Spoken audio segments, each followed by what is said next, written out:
Hello everyone, मैं हूं अरविंद और आपका मेरे YouTube channel AKS academy for CSE में बहुत बहुत स्वागत है। तो गाइस, आज हम लोग का पॉलिटी या राज्य व्यवस्था का नौवां लेक्चर है। तो आज जो हम लोग पढ़ने वाले हैं भारत का संवैधानिक विकास। आपको पता है भारत का संवैधानिक विकास की शुरुआत होती है 1773 से। रेगुलेटिंग एक्ट 1773 के माध्यम से भारत में संवैधानिक विकास की शुरुआत होती है। तो गाइस, आगे बढ़ने से पहले जो लोग भी मेरा वीडियो पहली बार देख रहे हैं, चैनल में पहली बार जुड़े, तो गाइस प्लीज चैनल को सब्सक्राइब कर देना और वीडियो पसंद आए तो प्लीज वीडियो को लाइक कर देना। तो गाइस चलिए शुरुआत करते हैं। भारत का संवैधानिक विकास। देखिए, भारत का जो संवैधानिक विकास है उसको हमें दो चरणों में पढ़ना है। कैसे दो चरणों में पढ़ना है? आपको पता है कि 1857 में 1857 का जो विद्रोह हुआ था उसके पहले जो था वो किसका शासन था? तो ईस्ट इंडिया कंपनी का शासन था। 1857 के पहले ईस्ट इंडिया कंपनी का शासन था। उसके बाद जो शासनिक प्रशासनिक दायित्व जो है वो सीधे फिर कंपनी के हाथों में चले गए। तो हमें ईस्ट इंडिया कंपनी के दौरान क्या क्या विकास हुए, संवैधानिक क्या क्या विकास हुए और ब्रिटिश शासन के दौरान क्या क्या विकास हुए, वो हमें यहाँ पे पढ़ना है। तो गाइस चलिए हम लोग बढ़ते हैं आगे। तो अब देखिए, संवैधानिक विकास।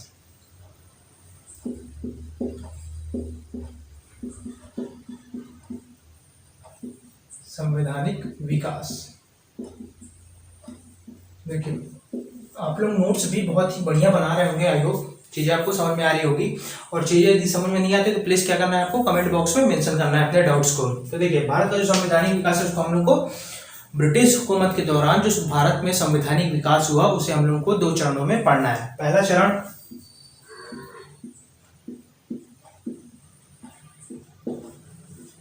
और दूसरा चरण।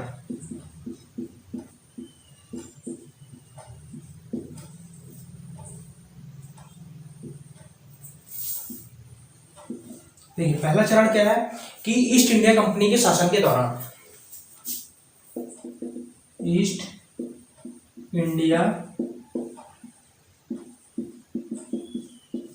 इंडिया कंपनी के शासन के दौरान। और फिर दूसरा है कि ब्रिटिश हुकूमत के दौरान, ब्रिटिश शासन के दौरान, ब्रिटिश शासन के दौरान। देखिए, जो भारत में जो मैंने अभी बताया कि भारत में जो संवैधानिक विकास हुआ वो दो चरणों में हुआ। कैसे दो चरणों में हुआ? 1857 के पहले किसका शासन था? तो 1857 के पहले जो था वो ईस्ट इंडिया कंपनी का शासन था। बट 1857 में जब विद्रोह हुआ था उसके बाद जो शासनिक प्रशासनिक जो निर्णय जो थे वो डायरेक्ट सीधे कौन ले लिया? तो उसे डायरेक्ट ब्रिटिश संसद ने ले लिया था। इसे हम लोगों को दो चरणों में विभक्त करके पढ़ना है। ऐसे ही आप क्या है, बढ़िया तरीके आपसे आप क्या है नोट्स बनाते चलिए। देखिए, अभी संवैधानिक विकास हुआ तो हुआ क्यों? अभी तक तो खैर ईस्ट इंडिया कंपनी शासन तो बहुत दिनों से चल रहा था, तो बट ऐसा क्या हुआ अचानक कि 1773 में रेगुलेटिंग एक्ट लाना पड़ा, है ना? हमें चीजों को पीछे का कारण जानना है। अगर हम यूपीएससी और पीसीएस जैसे बड़े बड़े एग्जाम की तैयारी करना है तो हमें इन सब चीजों के बारे में थोड़ा सा एनालाइज करना चाहिए, थोड़ा सा हमें समझना चाहिए। तो देखिए क्या हो कि आपको पता है जो पहला संवैधानिक विकास हुआ वो है 1773 में रेगुलेटिंग एक्ट। 1773 में रेगुलेटिंग एक्ट आया। तो उसको लाने के पीछे का कारण क्या था? हो सकता है यूपीएससी में मेंस में पूछ ले कि 1773 में जो रेगुलेटिंग एक्ट आया उसका तत्कालिक कारण क्या था। अभी तक आप आई होप अभी तक आप ये नहीं पढ़े होंगे कि इसके पीछे का कारण कोई पढ़ाया होगा या तो कोई पढ़ा होगा। तो देखिए, इसके पीछे का कारण है, मैं आपको एकदम सिस्टमैटिक वे से बता रहा हूँ। देखिए, आपको पता है कि यूएसए जो था वो भी ब्रिटिशों का उपनिवेश रहा। मतलब कि यूएसए में भी क्या था? ब्रिटिशों का अधिकार था। तो क्या हुआ कि ब्रिटिशों का जो अधिकार हुआ तो 1770 में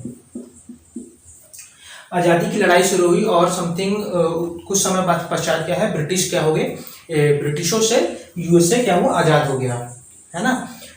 संघर्ष, आजादी के संघर्ष की लड़ाई वहां पे 1770 में शुरू हुई और बहुत ही जल्दी, मतलब 1-2 वर्ष के समथिंग में क्या हुआ कि यूएसए क्या हुआ, ये आजाद हो गया ब्रिटेन से। तो अब क्या हुआ कि जो सवाल उठने लगे ईस्ट इंडिया कंपनी के ऊपर, ब्रिटिश शासन के ऊपर, कि जो ब्रिटिश शासन का जो साम्राज्य है वो धीरे धीरे क्या होता है, सिकुड़ता जा रहा है। ब्रिटिश संसद में बहुत हंगामा हुआ उस दौरान अगर आप लोगों को पता नहीं है तो ये चीज़ आपको पता होना चाहिए कि यूएसए जो था पहले ब्रिटेन का उपनिवेश था। 1770 में वहाँ संघर्ष की लड़ाई शुरू हुई और 1-2 वर्षों में उसने इतनी जल्दी ही आज़ादी प्राप्त कर ली। तो कहीं ना कहीं जो ब्रिटिशों का जो साम्राज्यवाद था उस पर सवाल उठने लगे, ब्रिटिशों की जो अधिकार क्षेत्र थे उस पर सवाल उठने लगे। तो अब क्या था, ब्रिटिश संसद के पास एक ही उपाय था कि अब जो हमारे पास राज्य जो चला गया है वो तो अब वापस आएगा नहीं, बट जो जितने भी साम्राज्य बचे हुए हैं उन पे अब कठोर नियम ऐसे लगा दिए जाए कि वो कभी ना कभी हमारे चंगुल से बाहर ना निकल पाए। तो वही कारण था कि उसके तुरंत बाद यूएसए की आज़ादी के तुरंत बाद क्या हुआ कि 1773 में रेगुलेटिंग एक्ट ला दिया गया। 1773 का रेगुलेटिंग एक्ट।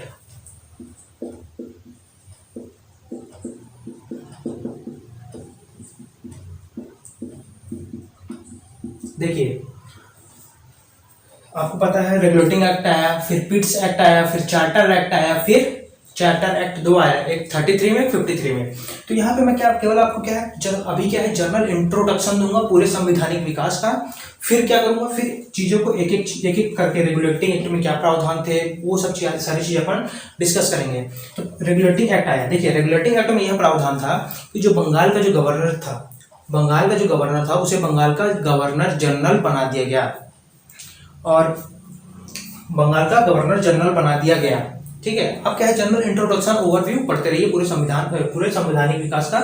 फिर हम क्या करेंगे, एक एक चीजों को एक एक करके, पहले रेगुलेटिंग एक्ट, फिर आया पिट्स एक्ट, फिर आया चार्टर एक्ट 33, फिर चार्टर एक्ट 55, फिर 1857 में विद्रोह हुआ, फिर आया 1858 में भारत शासन अधिनियम, फिर 61 में आया भारत शासन अधिनियम, फिर 1892 में आया भारत शासन अधिनियम, फिर 1909 में आया भारत शासन अधिनियम, 1919 में आया, फिर 1935 में आया, फिर भारत का संविधान बना। तो ये सब सारी चीजें क्या है आपको पता होनी चाहिए। तो यहाँ पे जस्ट हम क्या है पूरे संवैधानिक विकास का ओवरव्यू ले रहे हैं। फिर हम एक एक करके चीजों को पढ़ेंगे। तो देखिए यहाँ पे रेगुलेटिंग एक्ट 1773 में क्या था, अभी आपको यदि आप यहाँ नहीं लिख पा रहे तो कोई टेंशन नहीं है, मैं एक एक करके चीजों को पूरा डिस्कस करूंगा। आपको बिल्कुल भी टेंशन लेने की जरूरत नहीं है, पूरा एकदम अच्छे कंटेंट के साथ।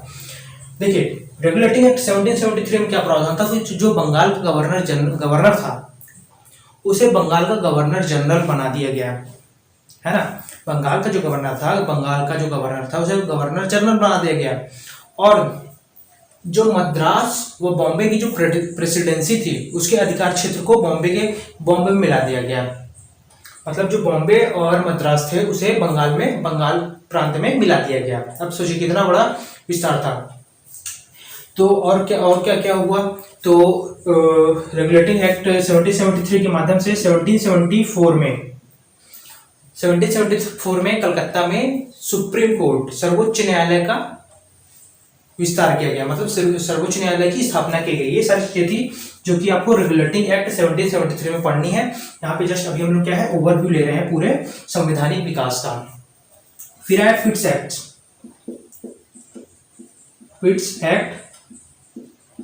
1784।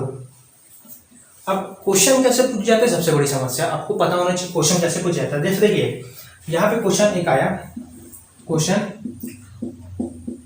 रेगुलेटिंग एक्ट कब लाया गया। आपके पीसीएस में सबसे ज्यादा क्वेश्चन ऐसे ही पूछ जाते हैं, रेगुलेटिंग एक्ट कब लाया गया, तो आपको पता है तो 1773 में लाया गया।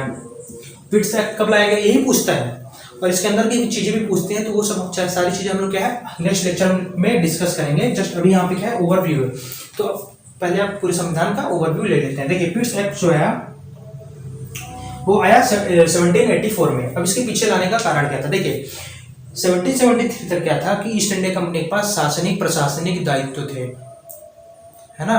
कोर्ट ऑफ डायरेक्टर था, शासनिक प्रशासनिक देखरेख कौन करता था, तो कोर्ट ऑफ डायरेक्टर, निर्देशक मंडल, ठीक है। तो शासनिक प्रशासनिक दायित्वों का निर्वहन कोर्ट ऑफ डायरेक्टर, इसी को बोलते हैं निर्देशक मंडल, करता था। तो कुल मिला के ईस्ट इंडिया कंपनी के ही पास में था। अब इसमें क्या प्रावधान किया गया कि जो पिट्स इंडिया एक्ट 1784 लाया गया वो इसकी कमियों को दूर करने के लिए इसको लाया गया। तो यहाँ पे बना दिया गया board of control, board of control बना दिया गया। जो इसकी अब पहले तो कोर्ट ऑफ डायरेक्टर कहाँ पे लगता था, निर्देशक मंडल कहाँ पे लगता था, तो भारत में लगता था। अब बोर्ड ऑफ कंट्रोल बनाया गया, बोर्ड ऑफ कंट्रोल का गठन किया गया और ये इसका जो कार्यालय था वो कहाँ था, ब्रिटेन में था। तो इस प्रकार से कैसे शासनिक प्रशासनिक अधिकार कैसे कैसे धीरे धीरे ब्रिटिशों ने अपने हाथों में लिया, उसको आपको समझने लायक है। तो केवल पिट्स एक्ट में इतना ही किया गया था। अब थर्ड आइए, फिर है चार्टर एक्ट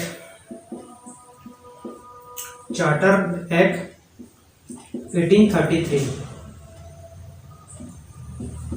अब चार्टर एक्ट 1833 क्यों लाया गया, तो देखिए चार्टर एक्ट के दो एक्ट है, चार्टर एक्ट 1833 और फोर्थ आया चार्टर एक्ट 1853। देखिए 33 और 33 चार्टर एक्ट 33 और चार्टर एक्ट 1853 में क्या अंतर था। देखिए जो चार्टर एक्ट 1833 आया था तो उसमें क्या किया गया था कि यहाँ से केंद्रीकरण की शुरुआत की गई थी। केंद्रीकरण कैसे, अब केंद्रीकरण कैसे, तो जो बंगाल की जो प्रेसिडेंसी थी उसके अधीनस्थ मद्रास और बॉम्बे की प्रेसिडेंसी रेगुलेटिंग एक्ट में आ चुकी थी। रेगुलेटिंग एक्ट के माध्यम से बंगाल व मद्रास की प्रेसिडेंसी इसके अधीन आ गई थी, लेकिन कार्यपालिका के अधिकार व विधायी अधिकार नहीं लिए गए थे। बट चार्टर एक्ट में क्या किया गया कि बंगाल की जो प्रेसिडेंसी थी वह क्या किया कि मद्रास और बॉम्बे की प्रेसिडेंसी के विधायी व कार्यपालिका अधिकार छीन लिए गए। मतलब यहाँ पे ये समझिए कि 1833 के चार्टर एक्ट के माध्यम से बंगाल प्रेसिडेंसी ने मद्रास प्रेसिडेंसी और बॉम्बे प्रेसिडेंसी के विधायी व कार्यपालिका अधिकार को छीन लिया गया और किसे दे दिया गया, तो बंगाल प्रेसिडेंसी को दे दिया गया। इतनी चीजें यहाँ पे केवल और केवल यहाँ पे ऐसा हुआ, मतलब कि ये चीज लागू की गई। और क्या किया गया चार्टर एक्ट 33 के माध्यम से, तो चार्टर एक्ट के माध्यम से जो बंगाल का जो गवर्नर जनरल था उसे अब पूरे भारत का गवर्नर जनरल बना दिया गया। तो देखिए कितना बड़ा परिवर्तन हुआ। तो यहाँ से केंद्रीकरण की शुरुआत हुई कि नहीं हुई, ये सारी चीजें मेंस में पूछा जाता है कि भारत के संवैधानिक विकास में केंद्रीकरण की शुरुआत कहाँ से हुई, कब हुई, किस परिस्थिति में हुई, ये सब सारी चीजें मेंस में पूछा जाता है। और पीटी में तो खैर पूछा ही जाता है, मेंस में भी पूछा जाता है। देखिए प्री प्लस मेंस का हम लोग का कोर्स चल रहा है, ठीक है। तो हमें प्री में डिस्कस करना है, मेंस के भी क्वेश्चन डिस्कस करना है। ये टॉपिक जब खत्म हो जाएगा तो मैं यहाँ पे मेंस के कुछ 10-12 क्वेश्चन कराऊंगा आपको प्रैक्टिस के लिए, पीटी के भी क्वेश्चन सॉल्व कराऊंगा, तो उसका टेंशन आपको नहीं लेना है। तो इतना समझ में आया चार्टर एक्ट में क्या हुआ कि मद्रास व बॉम्बे प्रेसिडेंसी के कार्यपालिका व विधायी क्षेत्र अधिकार को छीन लिया गया। और दूसरा क्या चीज परिवर्तन हुआ, दूसरा परिवर्तन ये हुआ कि जो बंगाल के गवर्नर जनरल को पूरे भारत का गवर्नर जनरल बना दिया गया। अब वो कौन थे पहले, कौन थे सेकंड गवर्नर जनरल, वो सब हम लोग चीजें जब क्रमवार रूप से पढ़ेंगे तब हम लोग उसको डिस्कस करेंगे। चार्टर एक्ट 1853 आया, इसमें क्या किया गया, इसमें क्या हुआ, ये सिविल सेवा के लिए विख्यात था, मतलब सिविल सेवा के लिए इसको लाया गया। तो इसमें क्या था कि सिविल सेवा के लिए पहले खुली प्रतियोगिता नहीं थी। तो इसमें क्या था कि चार्टर एक्ट 1853 के माध्यम से भारत में खुली प्रतियोगिता के लिए इसको लाया गया था कि भारत में भी प्रतियोगिता होनी चाहिए। जो आपको आईसीएस होती थी पहले, इंडियन सिविल सर्विस, आज जो आप यूपीएससी देखते हैं वो पहले आईसीएस हुआ करती थी, इंडियन सिविल सर्विस। पहले अभी आप लोग क्या पढ़ते हैं, यूपीएससी, पहले आईसीएस हुआ करती थी। तो ये सब सारी चीजें आपको पता होनी चाहिए। चलिए अब है चार्टर एक्ट 1853 यहाँ पे हो गया।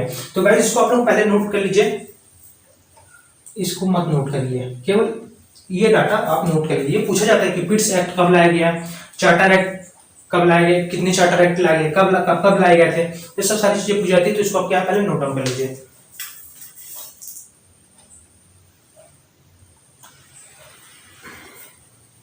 चलिए अब दूसरा चरण देखते हैं। जब क्या हुआ कि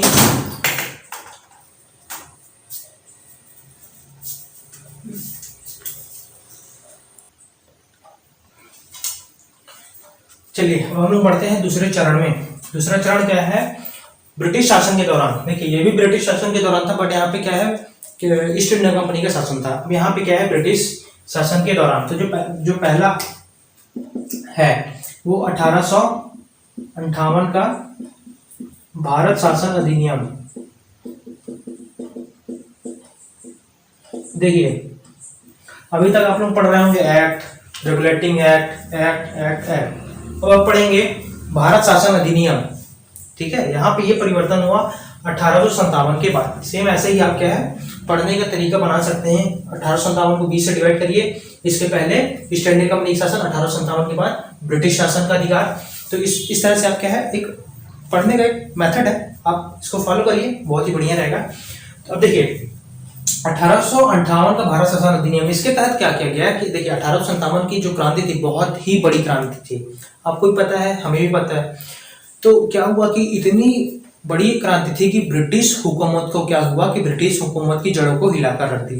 तो उन्होंने अब सोचा कि इसमें परिवर्तन करना आवश्यक है। यदि इसमें परिवर्तन नहीं किया गया, संवैधानिक परिवर्तन नहीं किया गया, तो क्या होगा, इससे आगे इससे भी बड़ी क्रांति होने की पूरी संभावना है। तो इन्होंने क्या किया कि अब दूसरे चरण में जब हम लोग 1857 की बात क्या हुआ कि जो ब्रिटिश संसद थी उन्होंने ईस्ट इंडिया कंपनी का शासन समाप्त कर दिया और शासनिक प्रशासनिक जो अधिकार थे वो स्वयं क्या किया कि अपने अधीनस्थ लिया। अब 1858 में क्या हुआ, बहुत सारी चीजें हुई। पहला तो ये कि पहला भारत परिषद का एक क्या किया गया, गठन किया गया। भारत परिषद का, देखिए यहाँ पे मैं चीजों को क्रमवार रूप से पढ़ाऊंगा, बट यहाँ पे क्या है जनरल इंट्रोडक्शन दे रहा हूँ आपको। भारत परिषद का गठन किया गया। भारत परिषद का गठन किया गया और एक नए पद का सृजन किया गया, भारत सचिव पद का सृजन किया गया।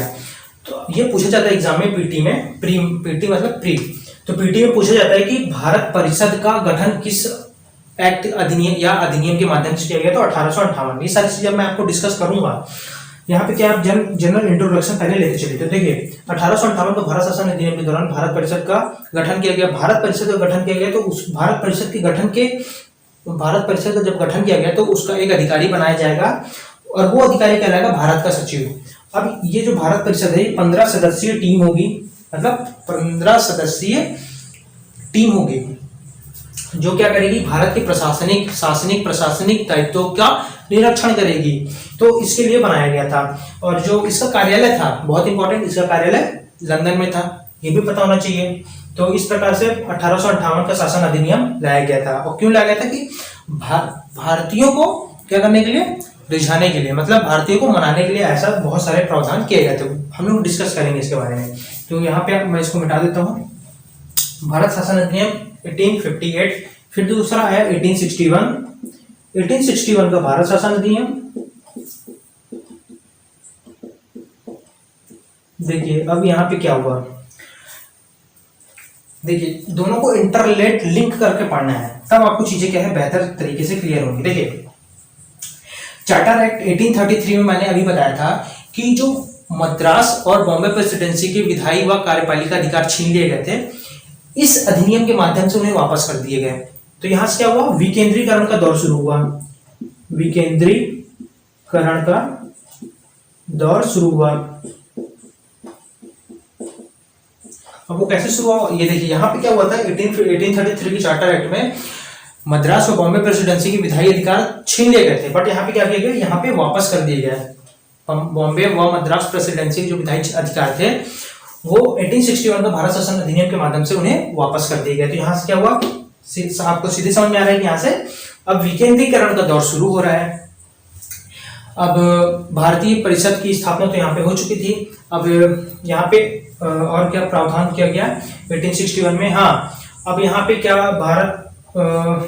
1861 में और क्या प्रावधान हुए थे, यहाँ पे विकेंद्रीकरण का दौर शुरू हुआ और कुछ प्रावधान थे, तो उसको मैं कराऊंगा, उसको आपको टेंशन नहीं लेना। जस्ट यहाँ पे क्या है, अभी आप क्या है ओवरमैप लेते चलिए और चीजों को क्या है कंपैरेटिव स्टडी करिए, कंपैरिजन करके पढ़ेंगे ना तो चीजें माइंड में ज्यादा सेट होती हैं। फिर तीसरा देखिए 1861 के बाद आया 1892।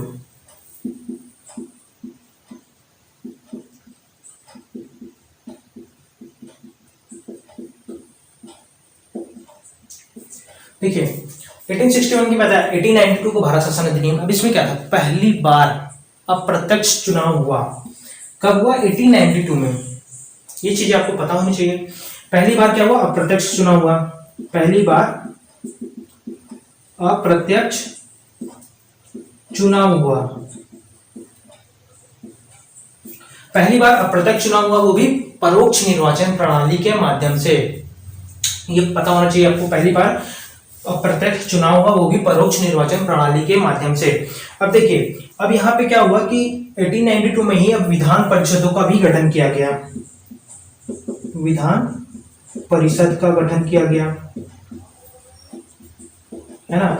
ये सारी चीजें अभी आपको लिखना नहीं है, केवल आप ये लिखिए, जो मेन पॉइंट है ना, इसको आप लिखिए। ये अंदर की चीजें मैं आपको क्रमवार रूप से पढ़ाऊंगा। पहले रेगुलेटिंग पिट्स चार्टर एक्ट, फिर ये हम तक पहुंचेंगे तो आपको ये सब सारी क्या, अभी आपको माइंड में एक कॉन्सेप्ट डेवलप करने के लिए ये सब सारी चीजें आपको बता रहा हूँ। तो 1892 में एक दो चीजें हुई बहुत इंपॉर्टेंट। फिर आइए 1909, मतलब 1909 का भारत शासन अधिनियम। 1909 का भारत शासन अधिनियम। देखिए इसमें क्या हुआ कि पहली बार 18 दिख नहीं रहा होगा अच्छे से, इसको मैं क्लियर लिख देता हूँ। 1919 का भारत शासन अधिनियम। इसमें क्या हुआ कि पहली बार क्या था कि सांप्रदायिक चुनाव हुए। मुस्लिमों के लिए पृथक निर्वाचन प्रणाली लाई गई थी। और ये क्यों लाई गई थी, आपको पता है, हिंदू मुस्लिम में विभेद करने के लिए, हिंदू मुस्लिम को लड़ाना और राज करना, सबको पता है। तो आपको पता होना चाहिए कि जो पहली बार जो सांप्रदायिक चुनाव कराया गया, कब कराया गया, 1909 को भारत शासन अधिनियम के माध्यम से। इसमें यह प्रावधान था। और पहली बार क्या हुआ कि सांप्रदायिक चुनाव तो हुए, और दूसरा चीज क्या हुआ कि ये भी जो चुनाव था सांप्रदायिक चुनाव, जो मुस्लिमों के लिए पृथक निर्वाचन प्रणाली के माध्यम से कराया गया था, ये भी क्या था, अप्रत्यक्ष चुनाव था। हाँ, और इसमें एक और इम्पोर्टेंट बात, 1909 को मार्ले मिंटो सुधार भी कहा जाता है। मार्ले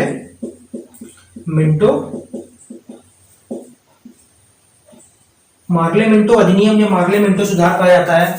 अब मार्ले कौन थे, तो मार्ले भारत सचिव मैंने अभी बताया कि 1858 में भारत सचिव पद की संकल्पना लाई गई भारत परिषद के गठन के उपरांत। तो मार्ले जो थे भारत सचिव थे, और ये वायसराय थे, है ना। ये सब सारी चीजें डिस्कस होंगी, आपको बिल्कुल भी टेंशन लेने की जरूरत नहीं है, ठीक है। तो जस्ट यहाँ पे क्या है, मैं आपके माइंड में एक कॉन्सेप्ट डेवलप करने के लिए चीजों को डिस्कस कर रहा हूँ। फिर आया 1919 का भारत शासन अधिनियम।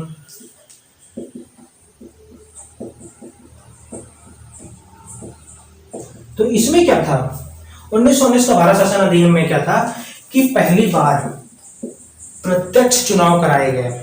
बहुत इंपॉर्टेंट, आपको पता रहना चाहिए कि 1919 में, मतलब 1919 का भारत शासन अधिनियम में पहली बार प्रत्यक्ष चुनाव कराए गए थे। तो इतनी सारी चीजें आपको डिस्कस हो गई। हाँ, और एक और चीज है, 1919 में क्या है, दैत्य शासन प्रणाली लाई गई थी, और भारत परिषद का क्या किया गया था, भारत परिषद का विस्तार किया गया था। तो इसमें दो तीन चीजें इंपॉर्टेंट है, उसको मैं कराऊंगा। पहली चीज क्या है, तो पहली बार प्रत्यक्ष चुनाव कराया गया, कब कराया गया, तो 1919 के भारत शासन अधिनियम के माध्यम से। दूसरा चीज, द्वैत शासन व्यवस्था लाई गई है। तो पीटी में कई बार पूछा गया द्वैत शासन व्यवस्था क्या है, वो भी डिस्कस करेंगे। द्वैत शासन व्यवस्था कब लाई गई, तो 1919 के भारत शासन अधिनियम के माध्यम से। पीटी वाले क्वेश्चन है ये सब, जो है ना, ये सब जो भी है, ये बस इतने से ही आपके यूपीएससी और पीसीएस में पूछने वाला है क्वेश्चन। जो भी आपकी चीजें व्हाइट बोर्ड में है, यहीं से क्वेश्चन आपको पूछा जाना है।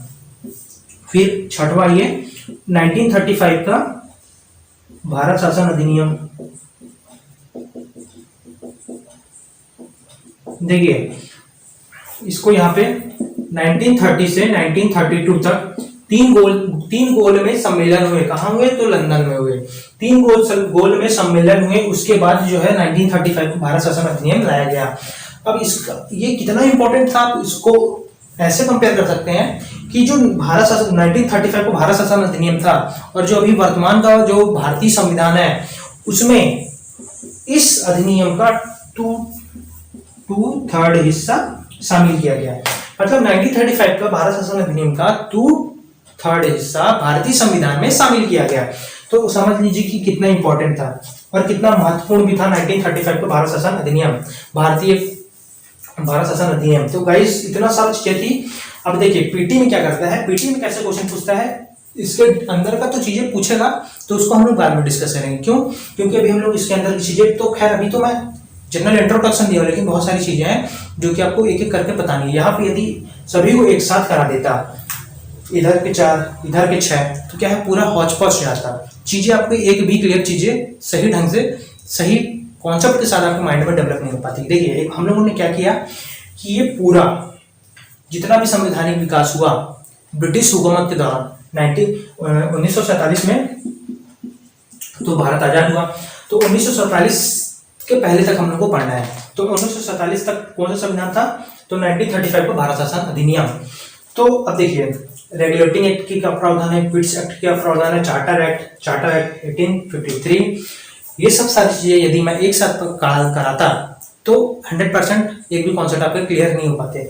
तो इसलिए हम लोग एक एक करके चीजों को पढ़ेंगे, बहुत ही सिस्टमेटिक वे से पढ़ेंगे। और हाँ, दूसरा कंटेंट बहुत ही बढ़िया, बहुत ही अच्छे कंटेंट के साथ पढ़ेंगे। देखिए कई लोग पढ़ते तो बहुत हैं, लेकिन उनका कंटेंट पर्याप्त नहीं रहता है अकॉर्डिंग टू यूपीएससी। कंटेंट मतलब मटेरियल जो है ना, तो उसके कारण क्या है कई बार असफलता का चेहरा उन्हें देखना पड़ता है। तो मैं नहीं चाहता कि कोई भी स्टूडेंट्स असफल हो, हर कोई को सफल होना है। तो थोड़ा सा लोगों से अलग मेहनत करना है, अलग रास्ते को अपनाना है, ताकि आप क्या भीड़ का एक अलग हिस्सा बन सके। यदि आपको भीड़ में ही चलना है तो फिर क्या मतलब, भीड़ से एक अलग हिस्सा बनाइए, अपने आप को भीड़ से अलग करिए और चीजों को सिस्टमैटिक वे से पढ़िए, प्रॉपर ध्यान से सुनिए। देखिए कई लोग क्या है पढ़ाने के दौरान कई लोग कंटिन्यू लिखते होंगे, लेकिन ऐसा मत करिए, पहले एक बार चीजों को अच्छी तरह से सुनिए। अगर आपको लिखना है तो आप लिखिए मत, स्क्रीनशॉट ले लीजिए। मैं किनारे होता हूँ टाइम पे, स्क्रीनशॉट ले लीजिए, पूरा एक बार सुनिए और फिर जब लेक्चर खत्म होता है तो फिर आप क्या है स्क्रीनशॉट के माध्यम से नोट्स बनाइए। तो आप क्या है ऐसा कर सकते हैं। तो यहाँ पे आपके क्या है, मैं नोट्स कैसे बनाना है वो भी मैं आपको बता दे रहा हूँ, और भी जो आपको डाउट है, जो भी आपको चाहिए मेरे यूट्यूब चैनल के माध्यम से, तो प्लीज आप कमेंट बॉक्स में मेंशन करिए, प्लीज आपका रिप्लाई 100% आपका रिप्लाई किया जाएगा। तो गाइस जो लोग भी मेरे चैनल में नए हैं, पहली बार वीडियो देख रहे हैं, तो और जिन्होंने भी चैनल अभी तक चैनल को सब्सक्राइब नहीं किया है, तो प्लीज चैनल को सब्सक्राइब कर देना और बेल आइकन को दबा देना। बेल आइकन को कई लोग नहीं दबाते, जिससे कि लेटेस्ट नोटिफिकेशन उन तक नहीं पहुंचता। तो नोटिफिकेशन को प्रेस करिए, बेल आइकन को प्रेस करिए, ताकि आपको नोटिफिकेशन के माध्यम से नई वीडियो की अपडेट आप तक पहुंचती रहे। तो गाइस प्लीज चैनल को सब्सक्राइब कर देना और बेल आइकन को जरूर प्रेस कर देना। तब तक के लिए गुड बाय, मिलते हैं नेक्स्ट लेक्चर में। Thank you.